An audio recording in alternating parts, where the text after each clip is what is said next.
এই শীতের আমেজে স্যুপ রেসিপির এপিসোড 2তে দেখাবো creamy potato soup recipe. Creamy potato soup রেসিপির জন্য প্রথমেই নিয়েছিলাম কিছুটা পরিমাণে বাটার, আর বাটারের মধ্যে দিয়েছিলাম বেশ কিছুটা পরিমাণে রসুন কুচি, তারপর দিয়েছিলাম আরও কিছুটা পরিমাণে পেঁয়াজ কুচি, আর এই সব কিছুকে ভালোভাবে মিশিয়ে নেওয়ার পর দিয়েছিলাম আগের থেকে কেটে রাখা আলুর পিসগুলো। আলুগুলোকে হালকা করে একটু লাল রং ধরার পর দিয়েছিলাম নুন আর পরিমাণ মতো ফুটন্ত গরম জল আর আগের থেকে আঁচ দিয়ে রাখা ঠান্ডা দুধ।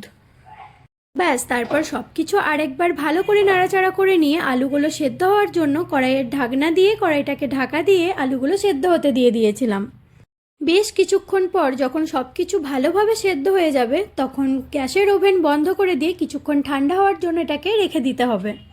পুরো স্ট্রাকচারটা ভালোভাবে ঠান্ডা হয়ে গেলে এটা মিক্সার গ্রাইন্ডারে দিয়ে ভালোভাবে এটাকে একটা পেস্ট বানিয়ে নিতে হবে।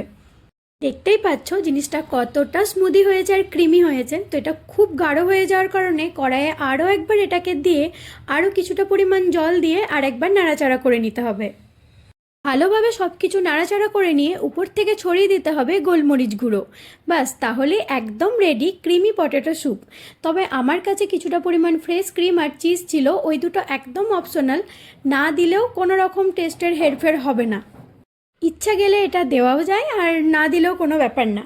ব্যাস, তারপর একদম রেডি গরম গরম ক্রিমি পটেটো স্যুপ। খেতে তো অসাধারণ ছিল, যারা পটেটো লাভার তাদের জন্য এটা দারুণ লাগবে। এটা বাচ্চাদের জন্য বেশ ভালো, কিন্তু আমার মনে হয় বড়দের জন্য এটা খুব বেশি চলবে না। তো যাই হোক, আমি এটা ফ্রেশ ক্রিম আর মাখনা দিয়ে সাজিয়ে নিয়েছিলাম। যাদের বাড়িতে বাচ্চা আছে আর যারা খুব রোগা আলু সেদ্ধ খাও, যেমন আমার বান্ধবী আছে, তারা এটা ট্রাই করতে পারো, আর ট্রাই করে আমাকে জানিও কেমন হয়েছে।